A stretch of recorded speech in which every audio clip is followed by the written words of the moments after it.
Buen día a todos. Vamos a empezar nuestra sesión de hoy que agradecemos a todo un equipo multidisciplinario. Le pedimos al doctor Edgar González si puede dar inicio, por favor. Y posteriormente le pediremos al doctor Villeda y a la doctora Holguín. Muchas gracias.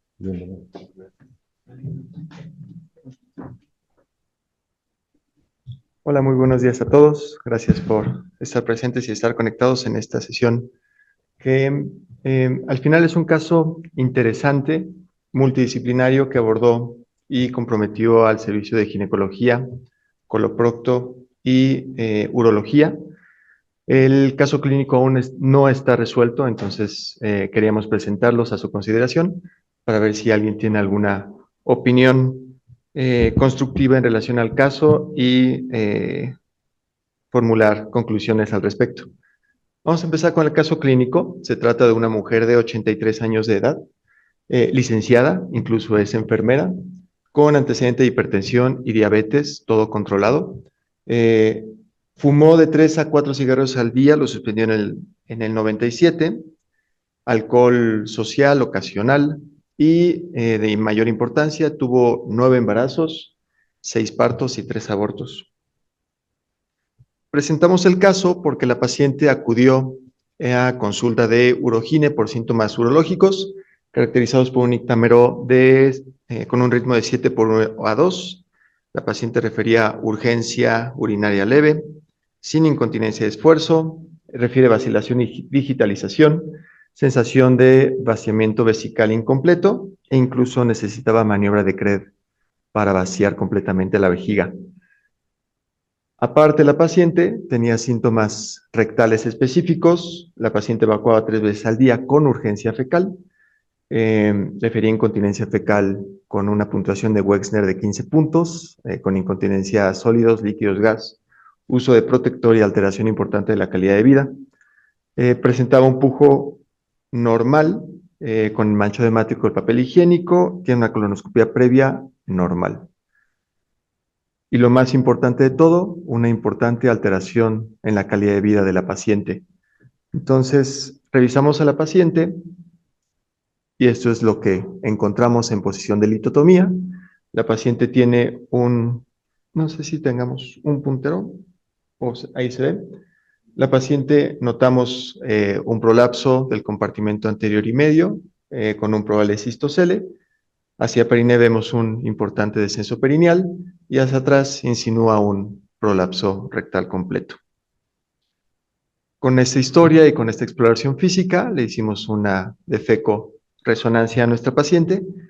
Las imágenes estáticas, ya desde las imágenes estáticas, si trazamos una línea desde el pubis hacia el coxis, vemos que los 3 compartimentos están por debajo de esa línea, tanto en el estático como en el dinámico. Y si vemos un video, este es el video de la defeco-reso, vemos cómo con Valsalva los 3 compartimentos prolapsan por debajo de la línea anocoxigia, de forma importante, tanto la vejiga, el útero, vagina y recto. Ahora, este es el caso clínico. ¿Por qué presentamos este caso clínico? Una breve introducción antes de darle la palabra al doctor Villeda. Porque son patologías frecuentes, o sea, son frecuentes, muchas veces asintomáticas. Solo cachamos a las pacientes sintomáticas en relación al prolapso del piso pélvico, cuya prevalencia va aproximadamente del 3 al 6%, pero estas son solo las sintomáticas. Incluso pacientes asintomáticas a la exploración física en consulta de uroginecología, como ahorita nos va a decir la doctora Holguín, pueden llegar a una prevalencia de hasta 50% en pacientes de 80 años de edad. Y esta prevalencia e incidencia va a aumentar en los próximos años con la extensión de la calidad de vida de las pacientes. Por ejemplo, en este estudio, en donde se realizó un POP-Q a pacientes completamente asintomáticas, vemos que pacientes asintomáticas hasta con un grado 2 de prolapso pueden llegar a ser hasta el 50% de la población general, sobre todo si es paciente mayor de edad. Los principales factores de riesgo descritos en todos los artículos son paridad, edad, menopausia obesidad y aumento de la presión intraabdominal, como pacientes con estreñimiento crónico, que compete muchas veces al compartimento posterior, como veremos a continuación, o tos crónica, por ejemplo. Y ahora, ¿quién le llega a estas pacientes? La mayoría de estas pacientes son un compartimento anterior y medio, que llegará principalmente a la consulta de originecología y de ginecología, en segundo lugar a urología y en tercer lugar a coloproctología. Está aumentando la incidencia en medicina interna y en geriatría, por eso la necesidad de un abordaje multidisciplinario, sobre todo porque muchas de esas patologías no vienen solas. Por ejemplo, en compartimento posterior, a nivel de prolapso rectal, hasta el 30 a 40% viene combinado con un prolapso anterior o medio. No sé si pudiéramos darle la palabra al doctor Villeda, que está conectado. Cris, ¿nos escuchas? Hola, yo sí los escucho. Pues bueno, intentaremos ser breves y concretos y les disculpo que no esté ahí, pero justo estoy en Francia rotando para justo reconstructiva de ginecología y uroginecología. Entonces, pues primero que nada es muy importante para estas pacientes el diagnóstico, hacer un buen interrogatorio, como dijiste, la exploración física y los estudios de imágenes que correctamente ya nos mencionas. Es muy importante justamente revisar varias cosas de estos pacientes porque son pacientes que con las alteraciones tan importantes que tienen pueden tener alteraciones también nerviosas. Y en el aspecto que a mí me toca, que sería el compartimento anterior, es muy importante verificar que justamente la vejiga tenga un correcto funcionamiento y con esto podemos corroborarlo con algunos reflejos como el búho cavernoso y también con un examen adecuado de la pared de la vagina, porque muchas de estas pacientes van a tener defectos estrogénicos que van a hacer mucho más difícil la reparación y correcta caracterización. La siguiente, por favor. Es muy importante saber que algunas de estas pacientes hay que hacerles exploración en diferentes posiciones. En este caso, nuestra paciente ya muy concretamente tiene un prolapso muy significativo, pero justamente necesitamos caracterizarlo porque muchas pacientes tienen debilidad completa de todas las paredes del canal vaginal. La que sigue, por favor. Y bueno, algo que queremos siempre en urología corroborar es que justamente una vejiga caída no es sinónimo de incontinencia. Y esto es muy importante porque de hecho nosotros describimos el concepto de incontinencia oculta. Muchas de estas pacientes, debido al gran volumen que tienen del cistocele, inclusive causan digamos que se llena el cistocele y esto provoca que haya una obstrucción a la salida del tracto urinario. Por eso es que les pongo este ejemplo de la maniobra de Marshall-Booney, que básicamente significa corregir el cistocele manualmente para poder comprobar al menos indirectamente si existe incontinencia o no. Entonces, una de las cosas que nosotros aclararíamos en estos pacientes es que el abordaje del prolapso y el abordaje de la incontinencia nosotros consideramos que deben de hacerse básicamente por separado, porque muchas de estas pacientes podemos corregir inicialmente el prolapso y muchas veces descubrir que tienen una incontinencia oculta o franca. Entonces, a consideración tal vez ahorita de la discusión sea justamente si se repara solamente el prolapso o si algunos lo proponen, se puede hacer una reparación del prolapso en conjunto también con algún procedimiento antiincontinencia. Y pues aquí me gustaría conocer las opiniones de cada quien más adelante. Es muy importante justamente saber la condición del esfínter urinario. Y en las mujeres hacemos esta prueba que se llama de Q-tip, donde nosotros nos podemos dar cuenta si hay hipermovilidad uretral. Hay dos consecuencias básicamente de la incontinencia de esfuerzo, que es la deficiencia intrínseca del esfínter urinario y la permovilidad uretral. Y esto es muy importante porque justamente esto nos permite decidir entre los diferentes tratamientos antiincontinencia que podemos ofrecer a una paciente. En el caso de esta paciente, como vamos a ver más adelante, puede incluso incluir técnicas de reparación quirúrgica directa como el Burch, de reparación con cintas o incluso reparaciones ya hasta de un esfínter urinario artificial. Entonces, como ya lo describiste, pues hay muchos tipos de pruebas. Actualmente algo de lo que estamos utilizando incluso es el ultrasonido para poder obviar algunas de estas. El ultrasonido es muy bueno también para poder describir la movilidad uretral. Ya nos describiste una resonancia que es muy útil en estos casos porque nos deja ver muy adecuadamente la anatomía. La siguiente, por favor. Y algo muy importante aclarar es que nosotros necesitamos estudios funcionales en estos pacientes. Debido a las grandes alteraciones anatómicas que corresponden a alteraciones funcionales, el estudio con una urodinamia, un estudio urodinámico completo es muy importante. Es muy importante, como les había dicho también, que muchas veces el estudio funcional de las pacientes se hace después de la reparación del prolapso. Entonces, no siempre la urodinamia es correcta o es totalmente definitiva si se hace antes de la reparación del prolapso. En este caso, para nosotros muy probablemente recomendaríamos la reparación del prolapso de manera inicial y posteriormente volver a evaluar a la paciente para en una segunda fase poder evaluar si ella requiere alguna terapia antiincontinencia. La que sigue, por favor. Adelante, por favor, también. Vamos a brincarnos un poquito ya al tratamiento, por favor. Nosotros decidimos el tratamiento de acuerdo a los grados y cuando tenemos grados 3 o 4, los tratamientos son de reparación quirúrgica en su gran mayoría. La que sigue, por favor.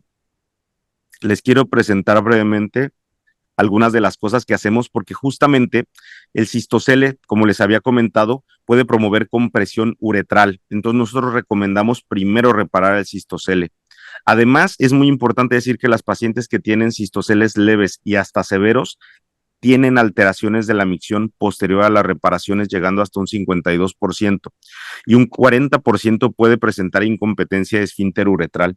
Entonces nos parece muy importante decir que justamente la reparación de pacientes como ella tiene que ser en escalones, iniciando por la reparación del prolapso.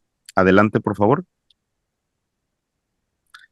Además, el tratamiento es muy importante el uso de estrógenos tópicos. En todas las mujeres que tienen estatus posmenopáusico, el estrógeno se ha demostrado que aumenta la tasa de éxito, así aunado al control de peso y también al evitar el tabaquismo. La que sigue, por favor. El tratamiento con ejercicios de Kegel o láser de CO2 en estos pacientes no está indicado, solamente está indicado para pacientes con prolapsos leves. La que sigue, por favor. La que sigue. Una más, amigo, por favor. ¿Podemos brincarnos esto también, por favor?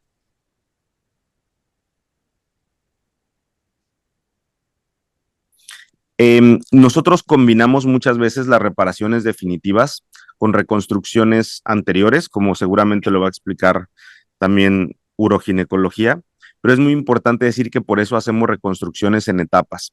La primera y más importante de todas estas es un sostén definitivo de la cúpula vaginal y de las paredes de la vagina.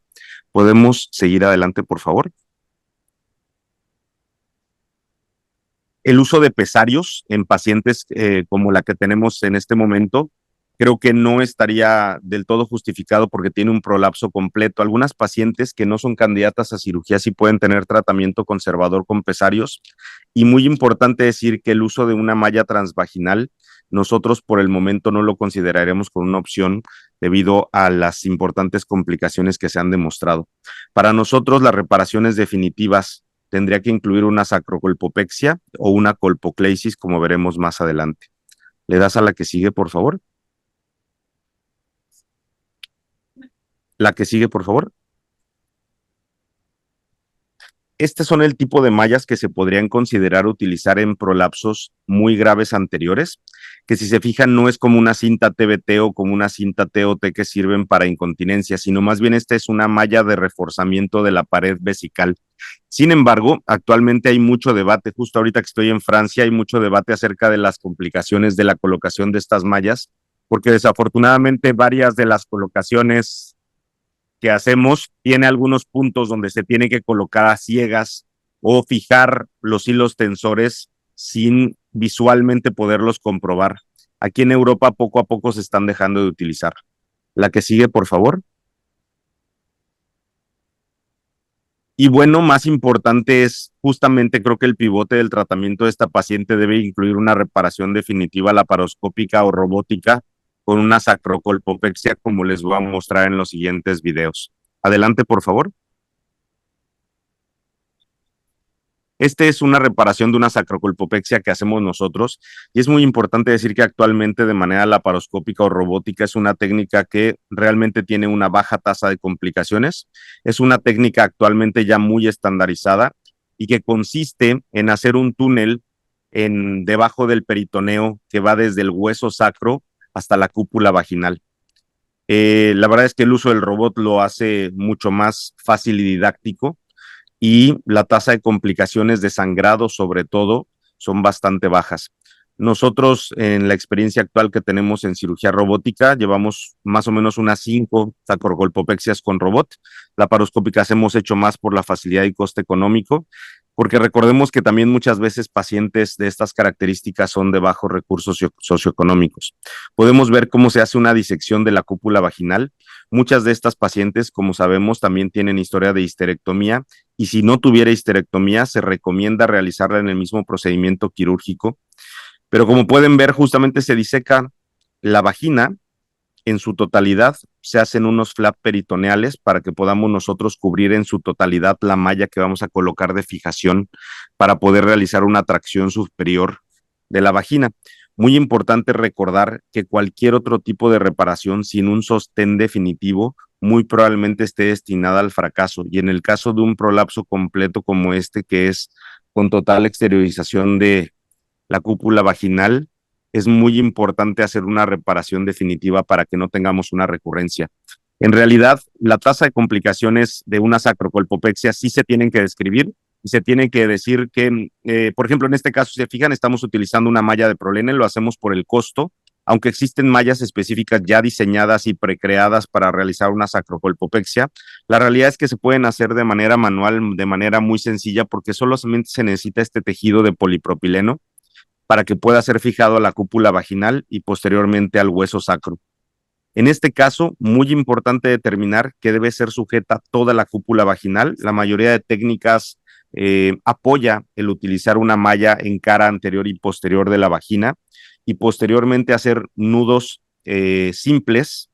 Yo utilizo una sutura que puede ser prolene o puede ser Ethibond para fijar la malla, y muy importante que un asistente experimentado esté justo con sus dedos dentro de la vagina para que podamos asegurar que la sutura no se exterioriza a la mucosa vaginal.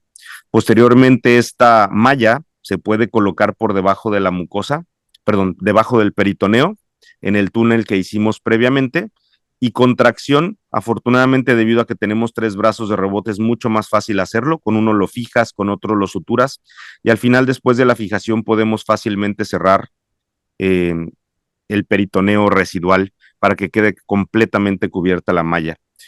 Actualmente para nosotros es una cirugía más o menos como de 1 hora y cuarto, lo que quiere decir que para incluso pacientes de edad mayor puede ser algo bastante tolerable, y las pacientes regularmente se van a casa al día siguiente. Podemos dar a la que sigue, amigo, por favor, para apurar un poquito.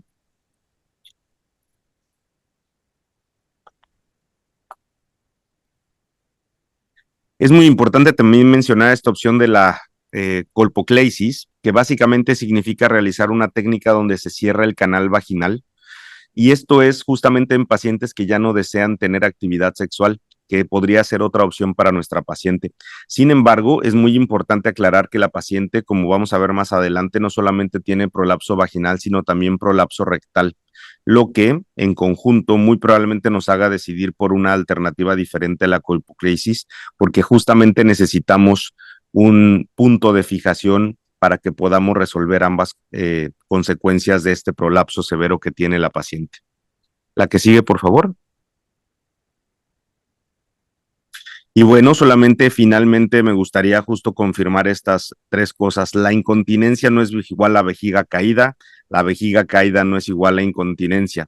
La cirugía que siempre conocemos como para levantar la vejiga realmente no quita la incontinencia, y es muy importante que lo valoremos justo en un grupo multidisciplinario para saber en qué orden correctamente se deben de hacer las intervenciones a una paciente como ella. Como había explicado, nosotros después de hacer la reparación de la sacrocolpopexia, o ya sea una malla también en conjunto junto con cirugía, es muy importante posteriormente evaluar el estatus de continencia de la paciente para saber qué otras intervenciones muy probablemente van a necesitar esta paciente para mejorar su calidad de vida. Y pues obviamente acudan con su urólogo, uroginecólogo, cirujano de confianza. Muchas gracias, amigo. Y gracias al auditorio. Eso, si quieres, lo podemos obviar, amigo, para que sigan ustedes. Saludos hasta allá, hasta Francia. Entonces, Gracias. nuestra paciente salió del consultorio de urología del doctor Villeda. Entonces, recordando que tiene prolapso de los 3 compartimentos, saliendo de ahí fue a estudiar el compartimento medio con la doctora Holguín, que es uroginecóloga. Entonces, por favor.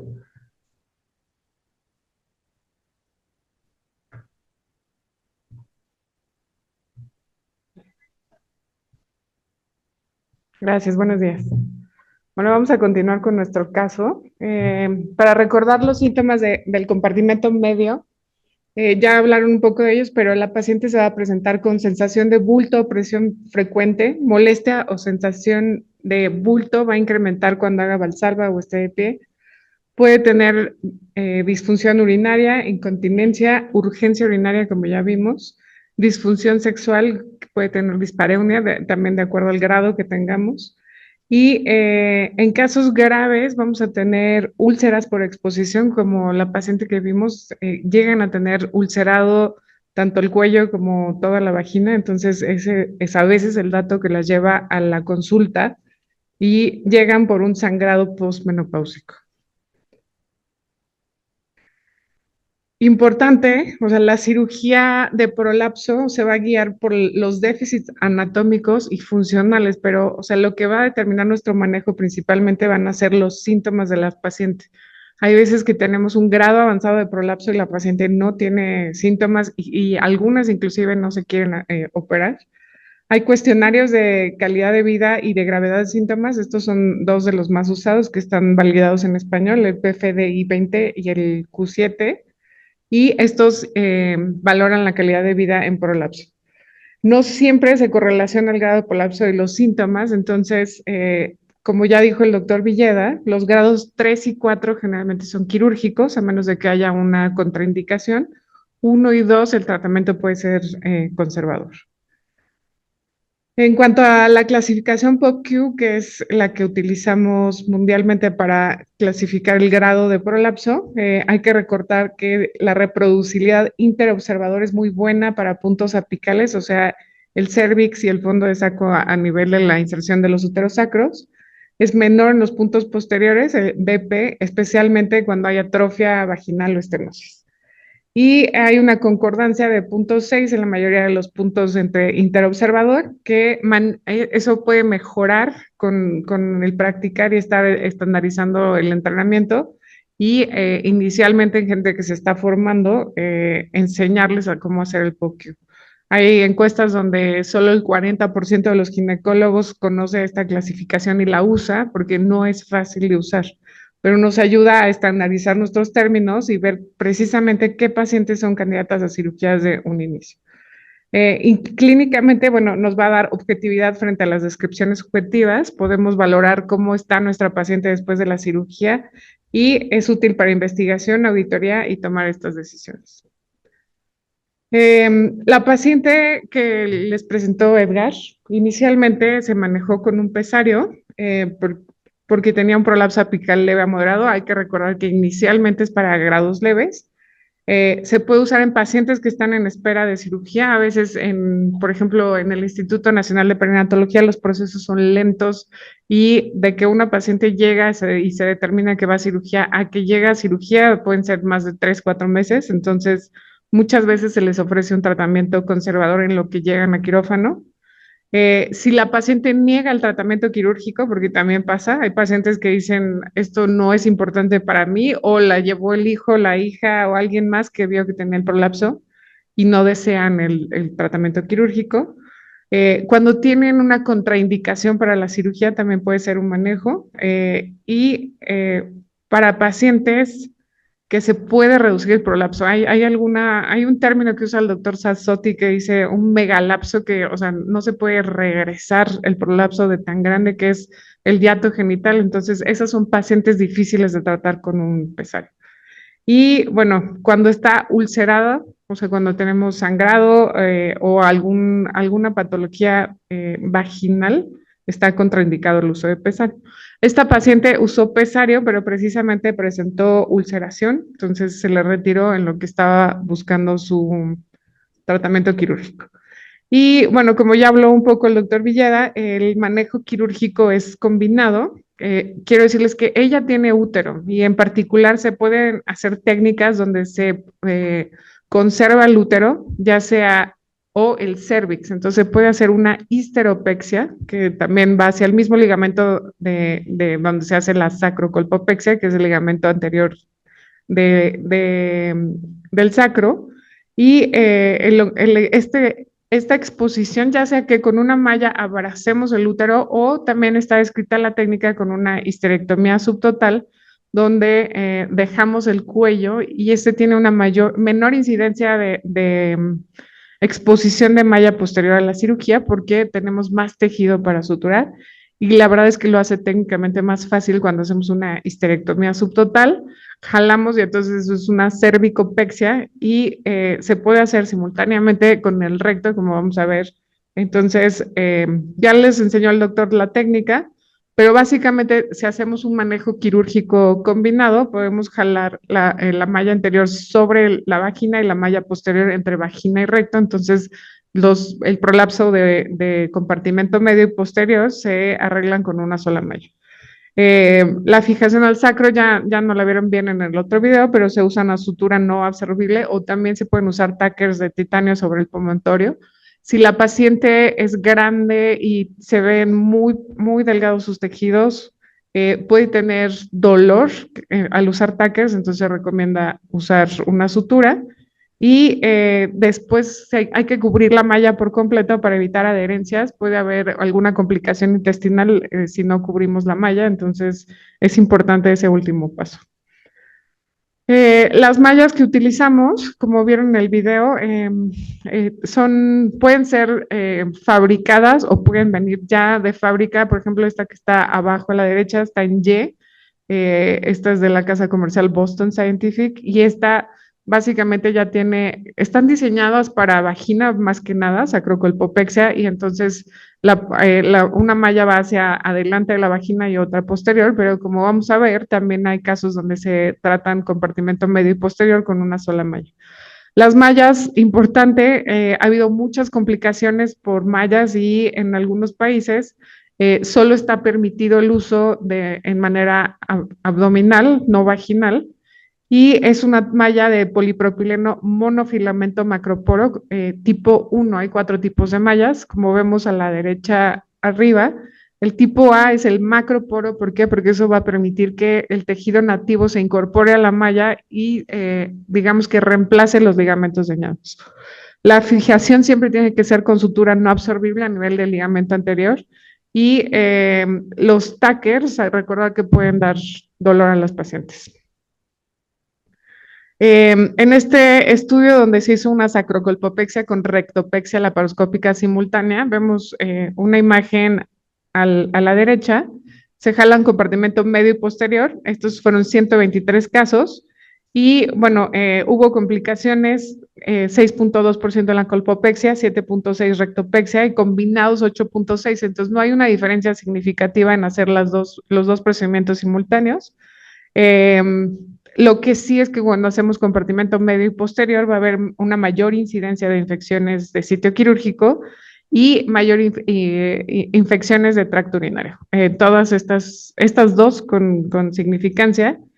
Y no hay datos publicados, no hay tantos casos sobre tratamiento combinado para la colocación de suturas. Ya hay muchas variables que todavía no sabemos hasta dónde, ¿no? Hasta dónde tenso mi malla, qué longitud de malla, si la malla prehecha o no hecha, si la hace un coloproctólogo, un cirujano, o sea, todo esto van a ser variables que van a influir en el resultado. Pero en general el tiempo quirúrgico es menor a que si hiciéramos los dos procedimientos por separado. En este estudio tuvieron una media de 165 minutos, que es menos que si hiciéramos por separados la sacrohisteropexia y la rectopexia. Y bueno, recordar que hay que individualizar estos casos, ¿no? Entonces puede ser abierta, laparoscópica, robótica, no todas las pacientes se van a tratar igual. Nos falta seguimiento a largo plazo porque esta es una técnica relativamente nueva, el usar una malla para dos compartimentos. ¿Cuáles son los beneficios del manejo quirúrgico? Bueno, que va a ser una sola cirugía y evidentemente la recuperación y estancia van a ser menores. Menos necesidad de analgésico y realmente la morbilidad no aumenta si hacemos los dos procedimientos simultáneos. El éxito clínico varía según el centro entre 79 y 90%. Y bueno, ahora hay como vimos y nos dijo el doctor Villeda, en Europa, en muchos países están tratando de prohibir estas mallas, inclusive de vía abdominal, porque tienen muchas complicaciones severas. En Estados Unidos, la FDA prohibió las mallas vaginales para prolapso en el 2013 y a partir de ahí hubo un cambio de todas las técnicas y nos tuvimos que reconsiderar cuál era la manera óptima de reparar estos defectos. Entonces, ahora se valora si la malla debería ser biológica o sintética, si puede ser combinada, también hay mallas con porciones absorbibles. ¿Cuál es la tensión máxima que se puede usar? Hay reportes de casos donde se rompe la sutura o se zafa la sutura del sacro y si se debe reoperar o no. Y bueno, necesitamos unos estudios a largo plazo para determinar como muchas de estas variables. El manejo quirúrgico combinado de compartimento medio posterior nos va a dar menos tiempo de baja laboral y es una sola cirugía. Mejoran los síntomas de dolor, la sensación de bulto, estreñimiento, retención urinaria, incontinencia urinaria, importante. Lo que les dijo el doctor Villeda, cuando tengamos un prolapso 3 o 4 hay que hacer una urodinamia previo con una reducción del prolapso, ya sea con gasas o con un pesario para ver la función reduciendo el prolapso. Y bueno, se minimizan los costos totales. ¿Por qué? Porque son dos procedimientos combinados, ¿no? Evidentemente necesitamos más estudios para ver cómo les va a estas pacientes, su seguimiento, necesitamos muestras más grandes, periodos extendidos y validar las ventajas y desventajas de este enfoque. Les voy a dejar ahora al doctor Edgar para que nos hable sobre el papel de coloproctología.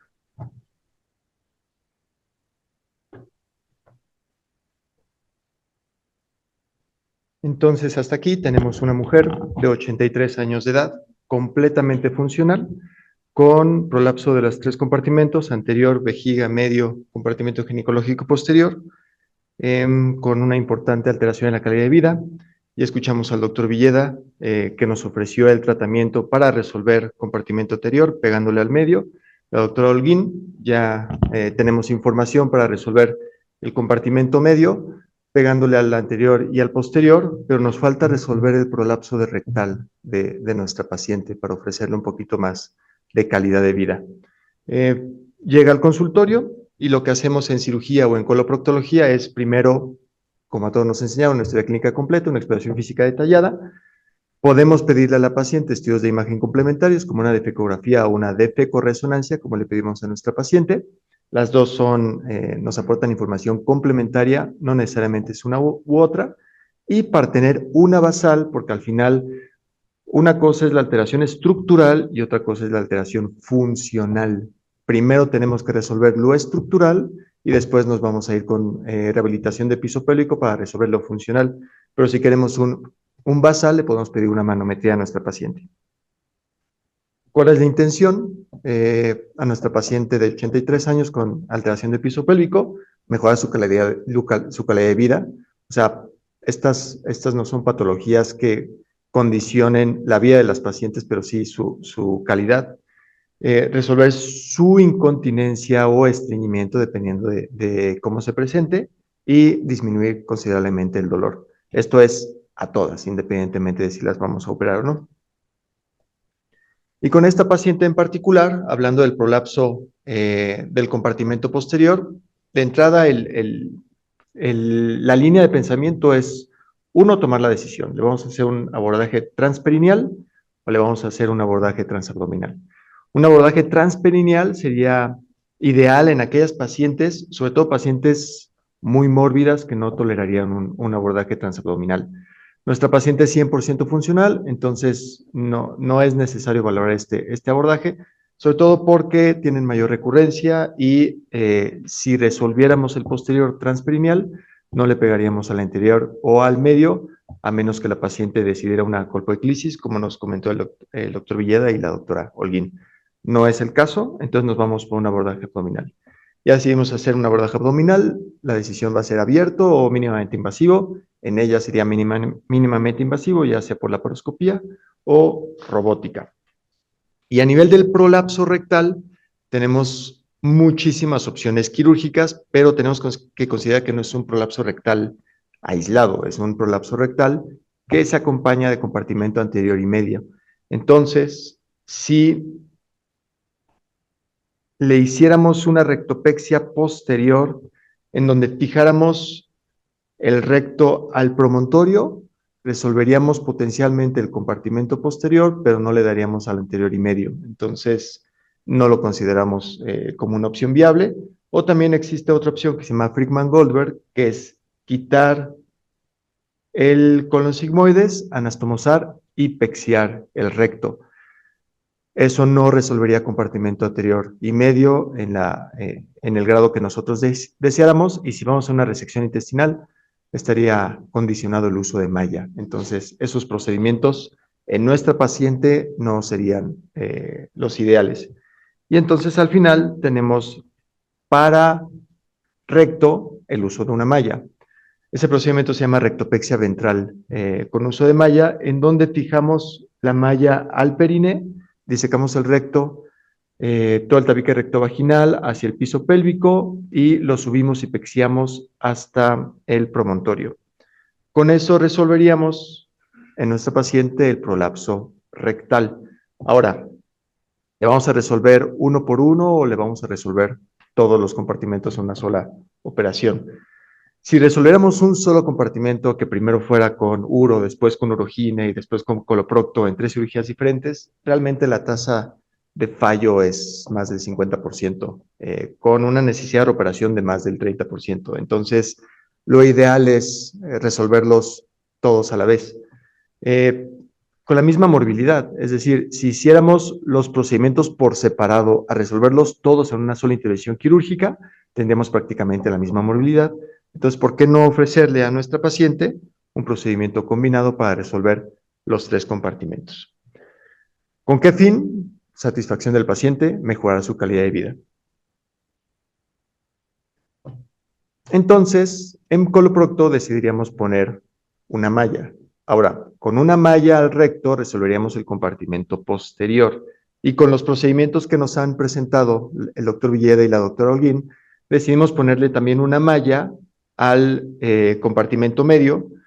Lo que aquí veríamos es qué decide la doctora Holguín, si le hace una histerectomía transoperatoria o si conservamos el útero. Si le hacemos o si la doctora le hace una histerectomía transoperatoria, fijaríamos el recto y un brazo de la malla o una malla diferente fijaría la cúpula o en este caso el cervix, porque sí nos daría un poquito de miedo usar una malla cuando se corta la vagina. Sí se puede, pero realmente no nos gustaría esa responsabilidad. Y si considera dejar el útero in situ, cortaríamos, no hay mallas prefabricadas, tendríamos que cortar la malla para abrazar el cervix, 2 brazos abrazan el cervix, un brazo se va a la cara anterior del recto y con eso levantamos compartimento medio, posterior, le pegamos al compartimento anterior y con eso mejoramos la calidad de vida de nuestra paciente, que al final es nuestra principal intención. Ahora, ¿por qué decidimos presentar este caso clínico interesante? Porque realmente la incidencia de prolapso de órganos pélvicos anterior, medio, posterior o su combinación está aumentando, va a aumentar a corto y mediano plazo por el aumento en la calidad de vida de nuestras pacientes y nuestras pacientitas están viviendo un poquito más. Entonces, recuerden que hasta el 50% de las pacientes con 80 años de edad van a tener este tipo de patologías sintomáticas o asintomáticas. Suele ser una patología multicompartimental, pues suele involucrar al urólogo, al uroginecólogo, al cirujano, al coloproctólogo, al internista, al geriatra, etcétera, etcétera. Entonces, realmente el tratamiento debe ser tal cual, también multidisciplinario. ¿Por qué? Porque aumenta la tasa de éxito en nuestros pacientes, disminuye el riesgo de recurrencia, se ofrece la misma morbilidad que si ofreciéramos de forma aislada tratamiento a compartimento anterior, medio y posterior, y sobre todo, que es lo más importante en estas pacientes, mejorar la calidad de vida para que puedan hacer su rutina habitual.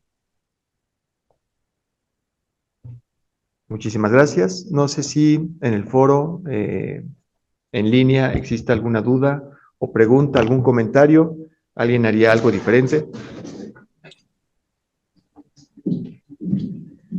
A mí me gustaría nada más agregar algo, amigo. Justamente una de las técnicas que podríamos utilizar si es que la malla de prolene no fuera la elección, justamente es el uso de injertos de fascia lata. Utilizamos ese como primera alternativa. Como número 2, podemos de hecho también tomar fascia del recto anterior, si es que la malla no fuera a ser, o en caso incluso cuando tenemos que retirar una malla de prolene por dolor, por infección o por otra razón, podemos hacerlo con injertos de fascia lata o de músculo o de fascia de recto anterior, que son las técnicas que hemos utilizado.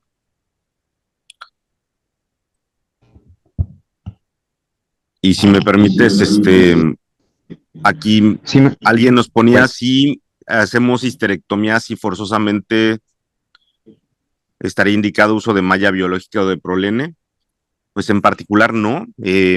No sé, la evidencia dice que sí es un poco riesgosa, pero de hecho se propone poner la malla de prolene como anterior y posterior y no toca la zona de incisión y de sutura de la cúpula vaginal. No sé qué experiencia tengan ustedes, amigos, conforme para responder esa respuesta, pero en mi caso no lo contraindica de manera absoluta. También Marco Urbina pregunta, en caso de presentar incontinencia, ¿se indicaría el uso de un neuroestimulador sacro? No, para nada. El neuroestimulador sacro básicamente está diseñado para síntomas de almacenamiento de vejiga. Entonces, en el caso de una paciente como la que tenemos, tendría incontinencia de esfuerzo.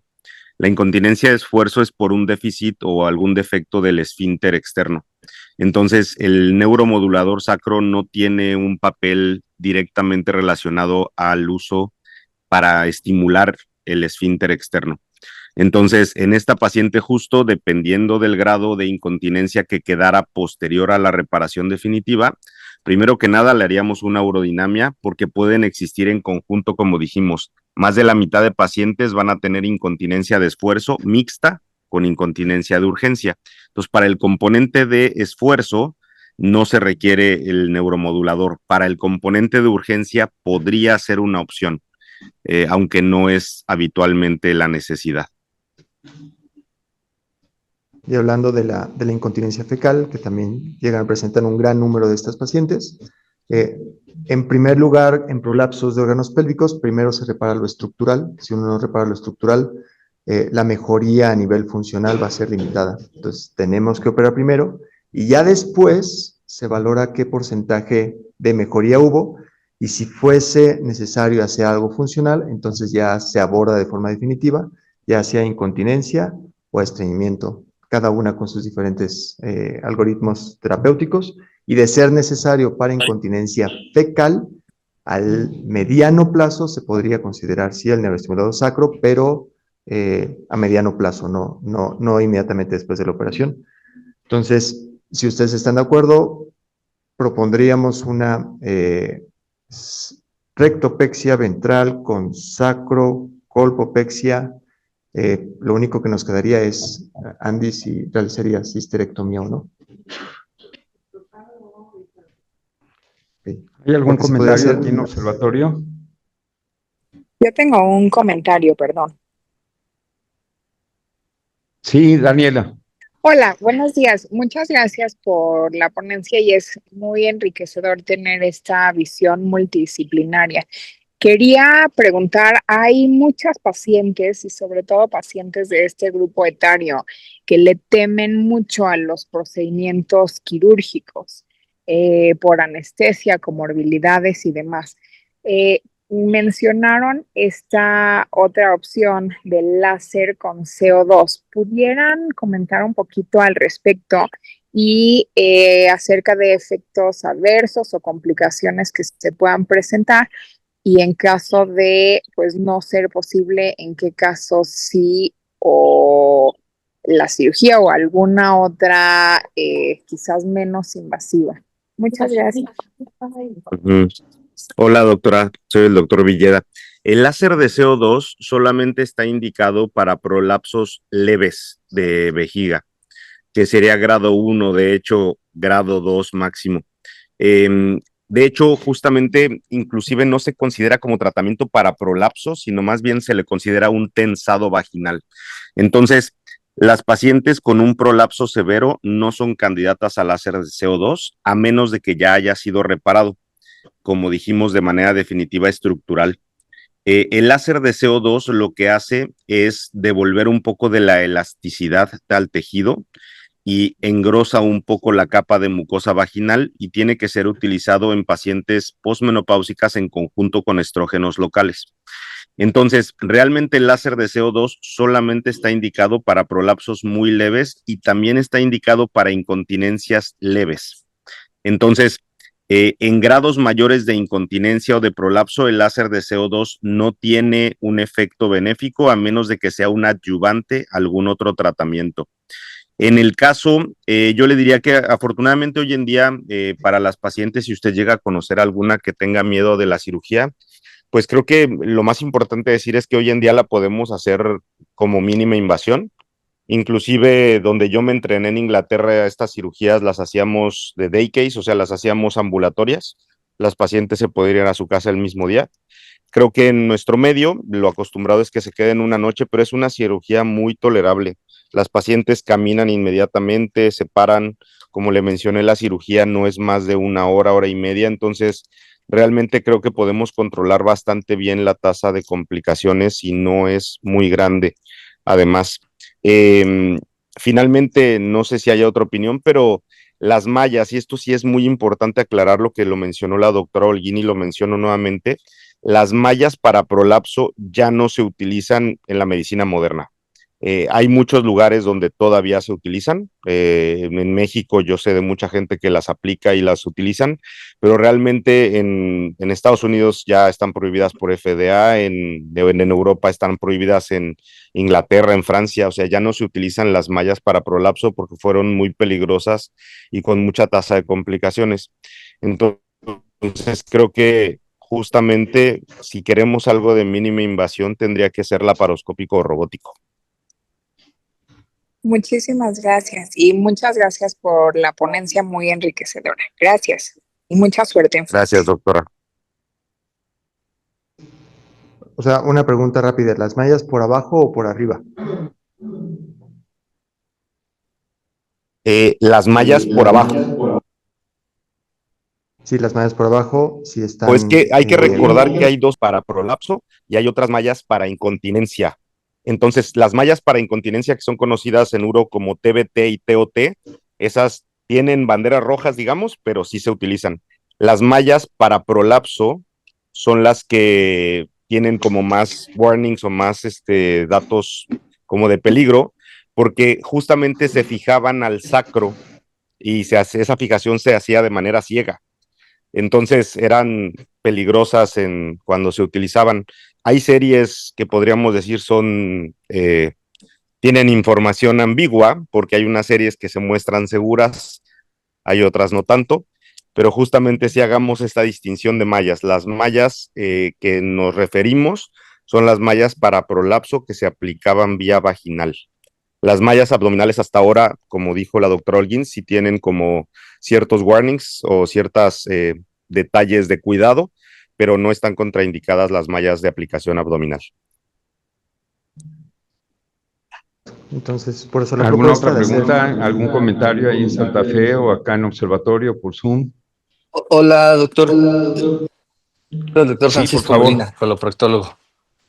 Sí, Oye, gracias. nada más como comentario rápido, yo creo que pues sí, ya no tienen mucha duda de lo que se debe de hacer. El caso está Muy padre, el abordaje es muy interesante. Qué bueno que lo hicieron los tres, que creo que es la mejor forma de abordar estos casos.